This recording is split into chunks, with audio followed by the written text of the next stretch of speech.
welcome back to Furious Driving. I'm here in the car barn with the Alfa 145, carrying on with the rear brake failure, really. Or failure of me to fix it rather than the failure of the brake. So it's still working, but the Flexi hoses were perished. Now I started that job and then unfortunately wasn't able to come back to the barn for about a week. And even today I've only got a fleeting visit because so much is going on elsewhere at the moment. Not YouTube related, unfortunately. So it just means I haven't got time to work on the car. So thankfully, the great thing of the barn is that I can leave the job half finished. The car's still on the stands, it's safe, it's dry, the tools are out, it doesn't matter. It's all just here ready for me to pick up on as soon as I'm able to. And then I can finish the job and show you the car works, because I really want this car ready to take with me up to the NEC in March, which is only a few weeks away now, so getting a bit worried.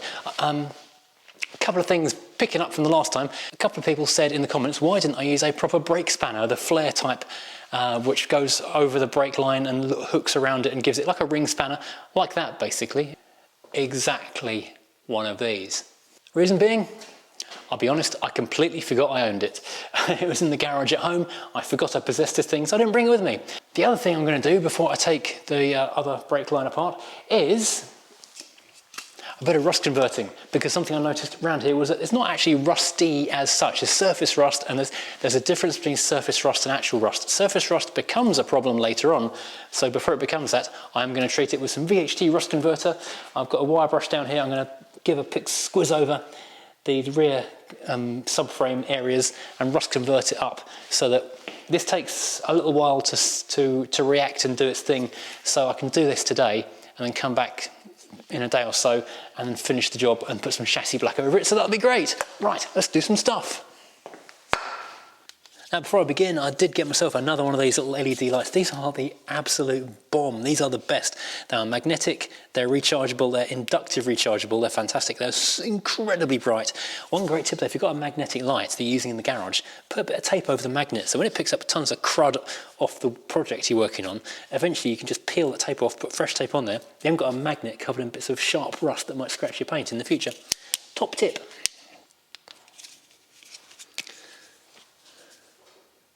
Right, so what I need to be doing is wire brushing. This is plastic up here, so I can't do anything with that. But this stuff is muddy as anything. Nearly said a bad word then. So I'll be getting, oh God, as much as I can of this stuff off here. And this chassis leg down here. Well, this is helping with the general cleanliness of the room. Oh, my lovely shiny new axle stands. I'll say thank you to someone who pointed out that these rusty, what do you call them, heat shields I suppose, dust shields, are available from the Fiat Coupe Owners Club. So I need to get on and find a couple of those as well. Someone also pointed out in the comments that there is an additional Flexi hose which goes to the brakes under here. Oh, that's not a hose, that's a handbrake.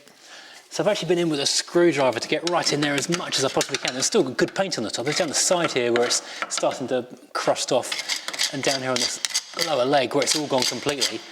So yeah, I'll give this a good old shake up and give it blatting. I think once this is on the road again, I would like to be getting this properly done everywhere. I'll take this up to Crown. I think I'll take all my cars up to Crown. Now that shock absorber from the outside looks like something that's been taken off the wreck of the Titanic.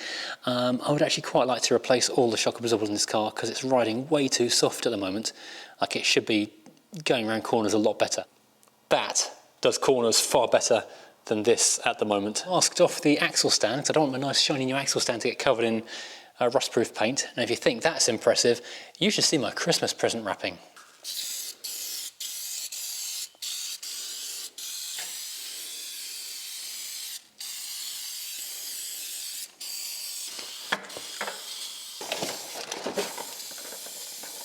Right, this isn't paint as such, but this is a rust converting liquid which will make a black surface over a couple of hours. So when I come back to this, it will be a hard, ready to paint surface instead of a ready to rot surface, which is a big improvement. So this side is now also smothered in lots of rust converter. So this VHT stuff is really good. Stops rust on contact, as it says on the can. So I've actually been on holiday and left this soaking for an entire week in penetrating fluid, and guess what? It's still no better. I've got the biggest mole grips I've got, the 17mm spanner at the ready, but no joy, no dice. It's not cutting it at all. I think I'm going to have to cut that end off and just make a new flared end to it. However, in the meantime, I was looking back at the advisory and it said the rear, both offside and near side rear flexi hoses are excessively corroded. And I was looking at it thinking, that doesn't actually look that bad, the original that I'm replacing. And someone had mentioned in the comments or on Facebook that actually there are 6 flexi hoses on a 145, one for each caliper, and the rear ones have got additional flexi hoses that flex around the front of the trailing arms. So I had a look at them, and guess what? They are way worse than these ones. I mean, they look really, really bad in comparison. These ones look quite good, like fresh, brand new compared to what I'm looking at down there. I'll show you one in a second on the other side of the car, which is far easier. I haven't got them.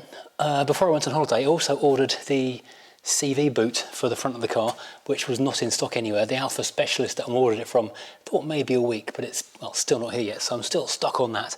So I'll move on to a different problem while I will go and ponder what to do about that, which will involve swearing and ordering new parts, or taking it to Go Italia and getting them to do it for me. It's a strong possibility I might do that. So let's go and look at a different problem, which is not brake lines, for a minute, and that is the fact it's leaking exhaust fumes from somewhere, and I don't know where. So let's have an investigate. So this is a smoke diagnostic machine. The idea being that you put smoke up the exhaust pipe and you see where it leaks out from. And the MOT guy couldn't see where the smoke was coming from. So what we'll do, we'll put this up and figure out what we need to tighten or replace. Hopefully replace a gasket or just a loose joint somewhere. I've never used one of these before, so hopefully there are some instructions. Okay, so we've got this thing hooked up to the battery, which is incidentally causing me no end of problems. It's not holding a charge, which is bizarre, 'cause it's brand new. People kept saying buy one off eBay, they're fantastic. Bought it off eBay, it's gone dead. Not fantastic. So we'll put the smoky oil in the smoky oil container at the top. Pressure regulator, yeah, not quite sure what's going on here. Turn the flow up a little bit, I guess. And smoke should be issuing. Smoke, air, smoke. There we go. Smoke should be coming out of this here tube here, which we can wang up the exhaust pipe when it starts. Oh, there we go. You can just start to see a little bit of smoke issuing from there. So that can go up there. And we'll go and look for smoke. It needed a bit more oomph. There wasn't enough power coming from the half-flat battery on the Alfa here. It's got some proper smoke coming off it now. You can actually see what's meant to be going on. So let's get that squeezed in there. Get that system pressurised. So we can see down here. Turn the rover off so there are slightly fewer fumes happening in here, but that is pumping a lot of smoke into there. That exhaust hanger has fallen off yet again. Explains why it's hanging quite so low and annoyingly. No other signs of leaks at this point though. Not sure quite far how through the system this will have travelled yet though. I'm guessing quite a long way, because that is quite a bit of force that's coming out through there with. There are dust motes from the floor, because the floor is basically disgusting, but no signs of the smoke emanating from under the car, which you really would see. You've seen how much it squirts out from that back box. There really is no sign of any leak here at the front of the car, which is a huge relief. So possibly it's just exhaust is leaking from that back box and tracking back through the underbody, through the cabin. I don't know. That's the only leak I can see, is that rear box. So I've reached something of an impasse here. I don't have those 2 extra flexi hoses, which I didn't know about until a few minutes ago. I'm going to go see if I can order some up, but frankly it looks like an absolute nightmare trying to get them undone. I still can't get that 4th regular flexi hose undone either, so deep joy there. I haven't got the CV gator, which is on order, who knows where it is, for that drive shaft down there. The smoke machine has told me that there's apparently not an exhaust leak down there, so I'm hoping that there actually isn't an exhaust leak down there. But I do need a new exhaust back box, so I have to go and seek one of them out. I'll have to see what's available. Things about these 145s is they are astonishingly rare, and spare parts for them are absolute hen's teeth. So when you need stuff, you're almost worth buying things in advance of just when you see it, just in case. But we'll go and start hunting. It does look like in that case it probably won't be this car going to the NEC in this case, because too many things wrong, can't figure it out, can't get the parts. So the Rover Coupe, despite its horrific paint, may well be the contender that joins us up in Birmingham in a couple of weeks' time, because it's only, what, 2 weeks, 3 weeks, I guess, until we're up in the NEC. Yeah, but the thing about the Coupe, it's not a pretty car. Well, it is a pretty car, but the paint is horrible. So it looks like a not so pretty car when you get up close. It's a little bit embarrassing when, look at me, I'm the celebrity YouTuber and my car looks like but in fact that's a brilliant car. I know for a fact if I turn the key right now, it will start. I've got it on the top-up charger for the first time in ages. Didn't really need to do that because it just fired up straight away, but I thought having started it, I'll give it a bit of a boost just in case. It's a bit like the Volvo here, you just turn the key and you know it's going to go.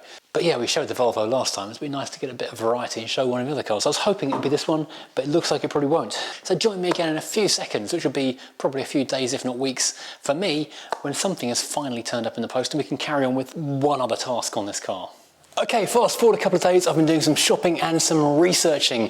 First of all, I have managed to find both of these intermediate under-the-floor Flexi hoses because they're available from JR Car Parts. They got them next day for me, which was astonishing. It only cost about, I think, £16, or under £20 for the pair. It was really, really good value. Secondly, I've been down to Halford, so I was going to go somewhere else, but they were the easiest place to go and find some brick hardwire pipe, not wire, and some fittings, and by complete luck they are the right fittings as well. I was expecting them not to fit. And I've been doing some research about the exhaust. I don't think this is, well, I'm not sure if this is an original factory back box or not. I have a feeling it isn't.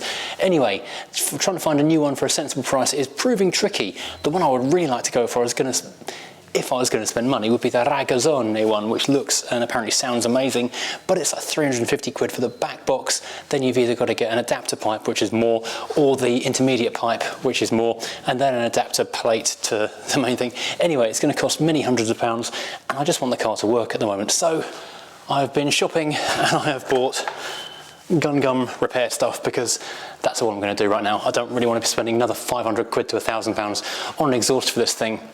Even second-hand, I don't like putting second-hand exhausts on cars because it's false economy of time. You do it once and you've got to do it again 6 months later. So yeah, I'll patch it up. That'll get us through the MOT and hopefully until we can afford to put a good new exhaust on it. So while I've been coming back and forth, I've sprayed it all up with anti-rust paint and some chassis black paint. There's another coat on this one here just to make it look as good as possible. It doesn't look great on the flashlight, torch, light and camera. But even though I've doused these connectors with lots of penetrating fluid in the last couple of days, only one of the 4 connectors out of these 2 pipes is willing to come undone.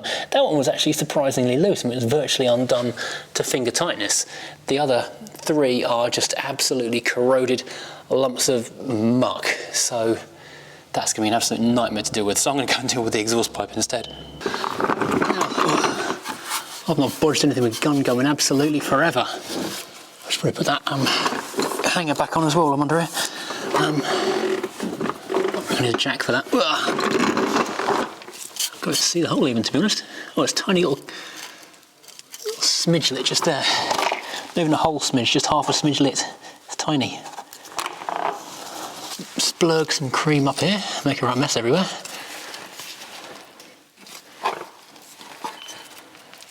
It has marvellous anti-gravity properties, by which I mean it's got no anti-gravity properties. Excellent, looking good. Super duper. We've got a quality repair going on here, I can tell you. No bodging here, I can assure you. But I've not used one of these things in absolutely years, and with good reason.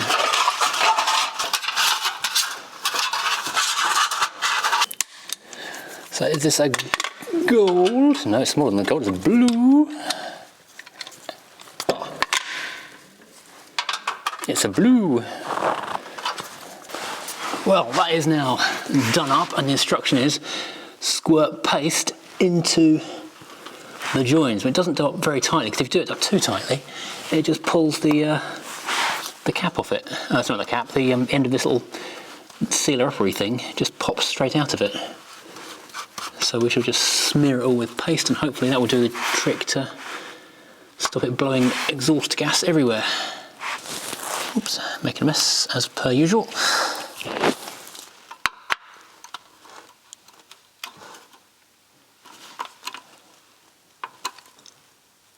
Oh, I knew it would happen. Motherfucker.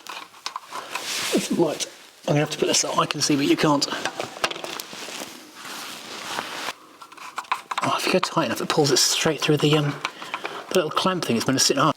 As repairs go, that's not pretty, but hopefully it'll keep enough exhaust gas inside that rear silencer to get us through the MOT. And while we've got the car in the air, let's see if we can do anything about hooking that silencer hanger, or that pipe hanger, back into the rubber hanging thingy, well, hanger I suppose you call it. I have to say, I absolutely hate this old jack. It's I think it's from Halfords, probably it's a quick lift one, but it's such a violent move on it that it's really hard to actually move things where you want it to be.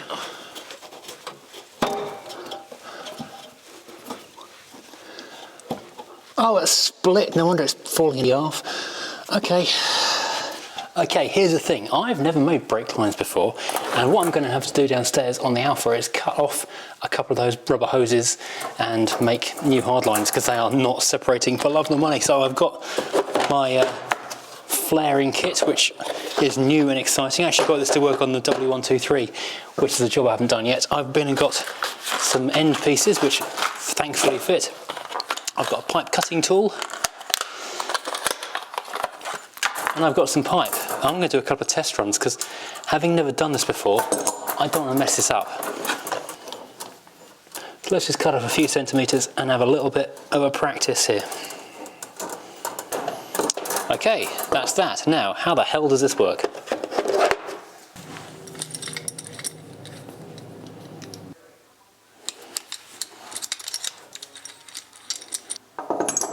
Well, that's interesting. The first flare was really good. The second flare, not so good.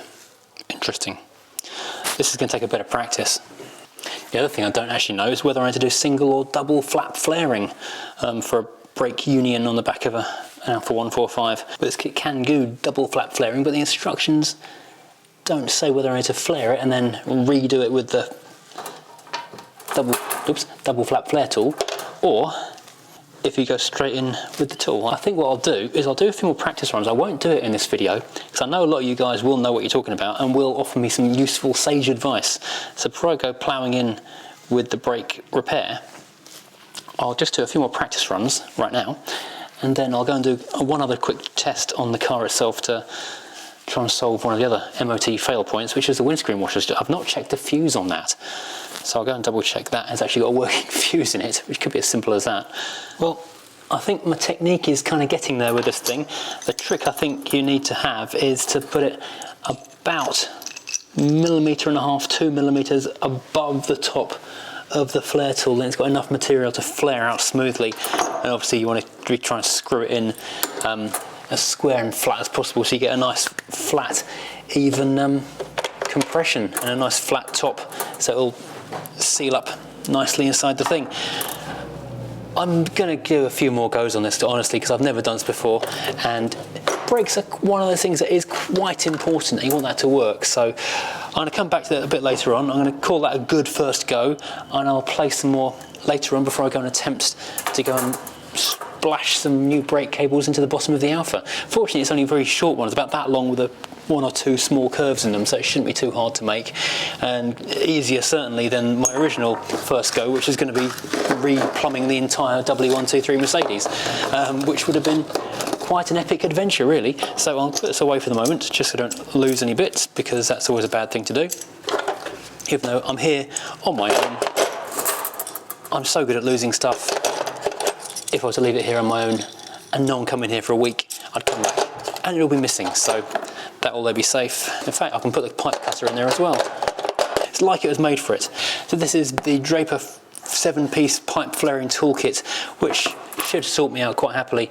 I'll stick a link to it in the description, actually onto the Amazon page down below, so you can have a look at one of these things if you've got one of these tasks coming up as well yourself. This was 11 quid from Halfords, and these small packs were £6 each, also from Halfords. However, if I've been able to get to Euro car parts, which I do normally hate, but they do have a massive monster pack of all the kind of brake ends that you can think of for about £29. Unfortunately, there was a crash, so I couldn't get down that road.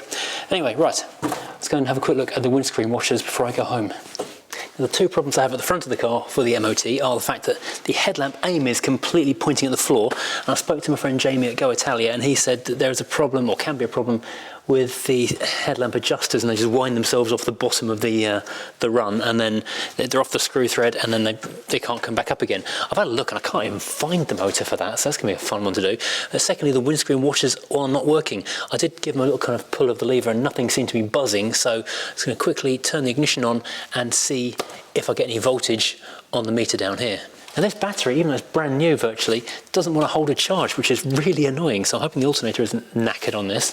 So I've got it running off the boost pack. It wouldn't unlock the car without it, interestingly. Got the connectors down here for the test meter on the wires for the pump motor doodah, the washer motor. Let's go and pull the lever and see what happens. Do we see any voltage? No, I don't. That's interesting. Just going to make sure it's in neutral. Fire the engine up.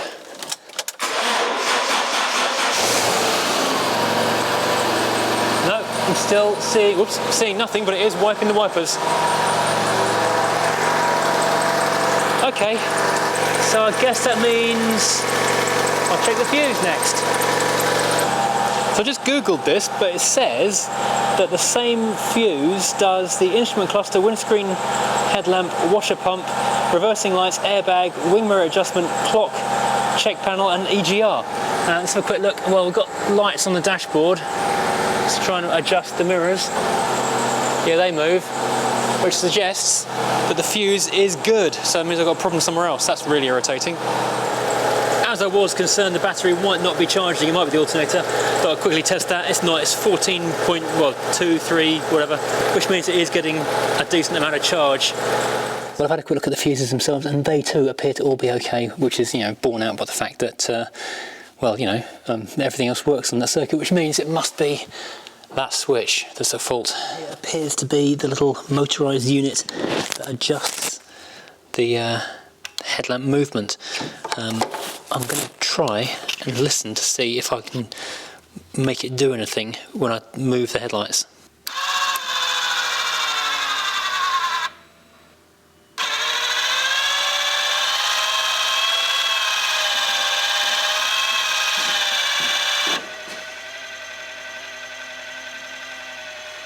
I can hear it working. That is regular driving height.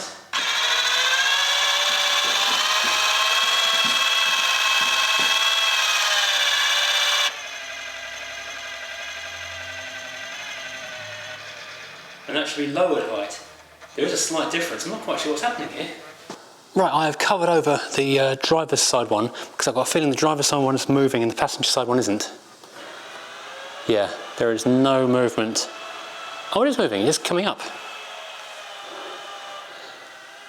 That's coming up. Taking a long time after nothing's happening. Oh, that's interesting. I'm winding it to 0 and it's pointing itself down. I wonder if it's got itself in reverse somehow. Hang on. Let's swap the cardboard over. Okay, this is level, so it should be up. This is fullest height. Nothing happening. Okay. So whatever height that driver's side one is at, it's doing absolutely nothing. Okay. In other news, these LED side light bulbs I put in are incredible. They're so bright. Love those. Okay, so I need to go back and do yet more research to figure out what's gone wrong and need to be repaired on this car, because clearly I need to either repair or replace that motor or make something happen. So I need to work out how that all comes apart. Do a bit of background research where I go blindly stabbing in there with screwdrivers and bash stuff and break it. I have also noticed I've got a chip in this headlamp. It's not an MOT failure or anything, it's just really annoying, so I might need to take that out and replace that if I can find a new one. What else was I going to say? Yeah, windscreen washers. I've doused the inside of the binnacle area with electrical contact cleaner. I'll leave that there, so maybe it'll come back. Otherwise, who knows? It's a mad electrical fault. I don't know what that could be. Maybe I'll have to just run an extra little button somewhere just to do it as an auxiliary squirter for the time being, just to get through the MOT and we'll figure out later on. Finally, looking at the brake flexi hoses down there, yes, I am going to replace those hard lines. But one more thing I realised whilst I was having a quick final look at those intermediate flexi hoses is that although, yeah, I can make up new hard pipes for them, that's no problem at all, getting the old ones out is a problem, because where the two unions bolt together, they bolt through fixings which are part of the chassis. Well, they're only like flanges that stick down, but unless I can get them apart or mangle them somehow, I can't actually remove them from the fixings. So I'm probably going to have to either cut slots in the fixings to get them out or something. I don't know, either way, something I don't really want to be having to mess around with. So yeah, that's interesting little new conundrum. I've got no major cutting tools up here, so I couldn't even do it up here today if I wanted to. I say no major cutting tools, I've got 0 cutting tools up here. So, right, okay, that is as far as I've got with the Alfa. It is slowly coming together, but it's a long way from done. So hopefully next time I'll have a solution and be able to go and take this thing for an MOT again. I'm running out a bit of time because it was my plan to take this to the NEC. I now don't think I'll make it to the NEC with this one because it's got too many issues which I won't have time to resolve in the next 2 weeks. Well, thank you for watching. As always, please do hit the like and subscribe buttons. That does make a massive difference to how this channel performs on YouTube. If you feel like supporting this endless venture of expense and failure, then please do consider hitting the channel member or Patreon buttons, because that little kind of tiny little bit does go a long way. Because even today I've done virtually nothing. I've still managed to spend about 40 quid just being here and looking at stuff. You know, the gun gum, the pipes, you know, the extra cutting tools and stuff. Actually, that was more than that. So yeah, it all adds up. So thank you very much indeed for doing that. And if you are a Patreon or a channel member, I do sincerely appreciate that. So thank you very much indeed. Right, I'm gonna go get a cup of tea and look at the internet and try and work out how to make this thing not broken. Take care, everybody. See you later.